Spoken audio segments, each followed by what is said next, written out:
Hey everyone, my name is Jay from the Voyager TV, and on this episode, The Ancient Temple, I wanted to show you a lot of strange and interesting things that I found at this sacred place. Come with me while I investigate this ancient temple.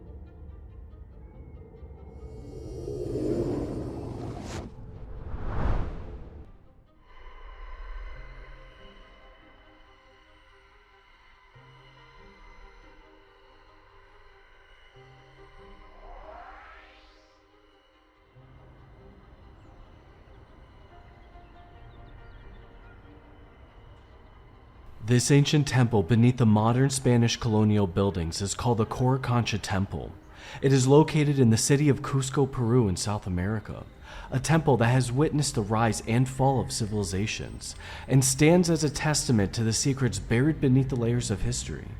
We have reason to believe that the origins of the temple may reach back much further than previously thought. Could it be that beneath the layers of the Inca history lies a narrative that connects us to an even more ancient past? This is the layout of what the Coricancha Temple looked like when the first Spanish conquistadors arrived. It had gold trim all around the temple wall and was even said to have gold trim throughout the inside as well. The Inca emperor would always have their servants and warriors by their side, always following them, as the emperor would be adorned as a god, the most sacred living being alive.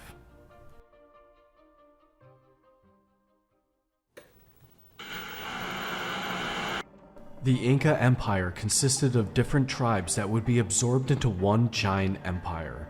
As the emperor was always adorned as a living god in each tribe, he would be carried throughout the temple and treated as the highest level of royalty. He had different followers surrounding him at all times, and large celebrations would occur throughout this temple. There were only a few rooms throughout the Coricancha Temple, and the place had a very strange style to it that didn't seem to fit what the Incas' needs of rituals were. The Spanish even documented that when they first arrived to Cusco, some of the city was in ruins, and they didn't see much reconstruction being attempted. Even if there was a large economic downfall, how could such a civilization have the knowledge and technology to create these monolithic marvels?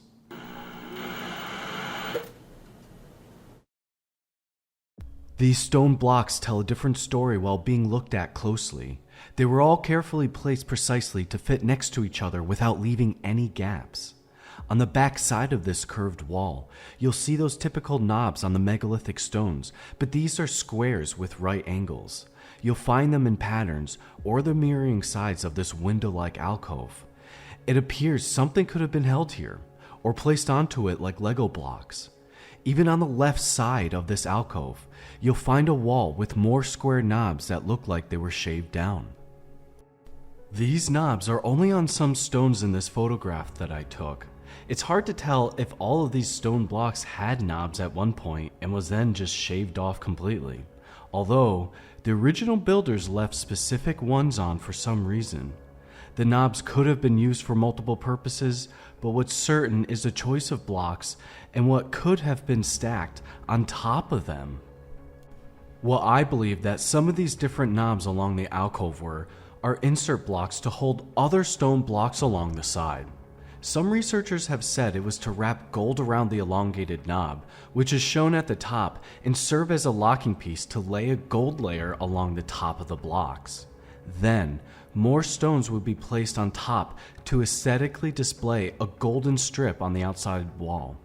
But this is uncertain, as some of these knobs are impractical for these reasons. Some of these knobs could serve multiple purposes, such as to leverage the stone out of the quarry, and to be used as astrological markers. The shadow that is projected from the top knob creates a line that represents the alignment for the winter solstice. The shadow for line 2 points to the star Nadir on August 18th, which is the beginning of the sowing season in Cusco. And line 3 points to the spring equinox in Cusco, which is September 23rd. Even on the inside of the temple, there are walls with these nubs. Were these placeholders for a stencil to be used while initially shaping the block, or did they serve more than one purpose? Another interesting shape can be seen if you outline the blocks that have these nubs. Inside of this temple, there are these strange blocks that have been left over after all of these years. These blocks have indents in them from copper that was poured there to hold the blocks together. This process is called anathyrosis, which is a Greek word for the technique for locking blocks together without mortar. The other blocks with indents look as if they could be for some type of piping connectors or a type of a hinged joint. In the book of Pedro de Cieza de Leon, he writes how the ancient Inca were master stone builders that also specialized in creating very sophisticated aqueducts. I used a digital caliper on the drill holes located on these strange blocks, and what I found is that the diameter of each hole wasn't the same. This alludes to explaining that these holes were drilled with a primitive hand tool and not some high-powered advanced tool. But not having these advanced tools is not the surprising disproving fact here. It's the idea that these people had advanced aqueducts using their advanced stonemasonry skills. It shows that these certain people weren't living a primitive life. What happened to these certain people? The only example to show a glimpse of what these blocks were are the intricate drill holes and stone engravings that are surrounding the front of this door. It looks as if there was a seal around it or a frame. It could have been gold placed around the door frame, but the door was originally closed off. There are many other markings throughout the door alcove that don't quite make much sense. Was there even some type of door here? Even on top of the doorway, we see strange engravings along with some reliefs or bumps on these ancient stone blocks. What were their purpose, and were they added on during their original construction? One piece of evidence that we can collect to tell us more about these designs is measuring these false windows or small alcoves. While measuring each one with a digital protractor, I always received the measurement of around 86 degrees. Every single alcove here in this temple was the same measurement of 86 degrees. Kilometers away at the town of Ollantaytambo, there's a temple on the mountain with the same stone measurements. Each false window or small alcove measurements are 86 degrees with the top portion being 90 degrees. These measurements were crucial to have to create their designs and showed an even greater skill in stonemasonry, as all of these alcoves with these angles needed to match the polygonal stonework. Even the doorways in the Coricancha Temple have the same measurements at the base, being 86 degrees. Every single doorway had this measurement as well. These stone designs were only the inside layer of what you would see while being in the temple. When the Spanish first arrived, they stated that this temple was entirely covered in gold. The walls, alcoves, and doorways were all covered from top to bottom in gold. The Incas, or the original builders, created this design for multiple purposes. For example, one reason was that the light from the sun would bounce off of the golden walls, which would illuminate the inside of the temple. This would also provide an aesthetic purpose and spiritual meaning, as the Inca associated gold to be materials for the afterlife. Unfortunately, we will never get the chance to see what this sacred temple once used to completely look like. The Spanish conquistadors took all of the golden statues and objects from around the temple, along with all of the gold that covered the temple walls. They scrapped it down and created golden bars to send back to Spain. Another strange object that has survived is the bath in the center. The Spanish church took it from a different room in this temple complex and placed it into the center for baptismal or other Christian ceremonies. Before the Spanish took it, it was in the Incas' possession before, and they must have also been using it for religious ceremonies. But if this was repurposed by another earlier civilization before the Incas, what was it originally? I believe the original builders used this for an entirely different purpose, unlike religious ceremonies, but for a more technological purpose. I believe they used this for rock smelting, metal smelting, or even mixing chemicals. Even the inside of the so-called bath in the center of the Coricancha Temple has these same similar holes, along with a hole at the top used for smelting. But can any of this be proven or true? what is actually documented about this ancient temple and what is known to be so unique about this place. The city of Cusco is located 11,000 feet above sea level. This is very high in elevation, and walking can make you winded. Why would an ancient civilization build their city located this high above the sea level?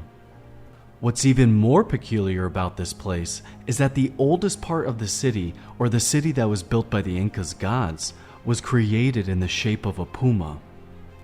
The Incas created a triumvirate of religious symbolism using animals: the condor representing the heavens, the puma representing the earth, and the serpent representing the underworld.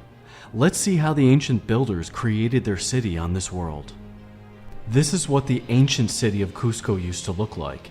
You can see in the top left where the head of the puma is located lies Sacsayhuaman, and back down towards the genitalia region is the Coricancha Temple. Cusco was organized in two parts, the Hanan in red and the Hurin in the lower part. Each of these parts were divided in two, and each quarter was related to one of the four regions of the Inca Empire. To reimagine the past, we've taken excerpts from the Spanish chronicles and created what they've documented when they first arrived. It's said that the ancient temple walls had gold trim around the top. This could prove why the ancient stones have some grooves and indents to grip onto the stone. Even though the doorways may have been covered in gold, was the top really covered in gold? Some of the Spanish conquistadors have written that the wall extended further up into the air to create a much different looking structure. Although these buildings were destroyed by the conquistadors themselves, and little is written about their original shape during ancient times. What could this temple have really looked like during antiquity? The only remaining pieces of gold in this temple that was left behind was one of the most significant pieces called the gold altar star map. The altar star map was what the ancient Incas saw in the heavens above during their time. This is the only remaining star maps in gold of the ancient world in South America. Each symbol that they created represented star constellations and religious stories that relate the stars to their gods. It's one of their only pieces of documented history left behind. There have been pieces of Inca artifacts still intact since the fall of their civilization. Here's another piece called the Golden Wall. It's quite possible that this piece was an overlay across a much larger stone. These sheets of gold were laid all across the temple wall. The word Coricancha is made of two Quechua words. The first one, Cori, which means gold in English, and Cancha, which is a place enclosed by walls. This roughly translates to walls of gold. Could you imagine how bright the sun could have brightened this entire temple during the day? Inside the temple, there are stones such as this one where pieces of the front side extrude outwards. It looks like the shape on the stone brick was chiseled down on purpose to create the shape. This shows that this is not a coincidence or a misshape while creating the stone block initially. Since the Incas covered their walls with gold and created engravings on it, this could have been the shape underneath the layer of metal acting as a stencil. While carefully looking at this block, you can see it has a strange shape. Could this be the shape of some animal representing the star constellations? A shape that represents a piece of a story from the Incas? Or, for a different or more technical reason, for something else placed up against this block? What do you think this looks like and was used for? Through the depths of history within the sacred walls of the Coricancha Temple, we are reminded the enduring legacy of the Incas, but shadowed by the monumental achievements of the ancient civilization that may have resided here long ago during the ancient past.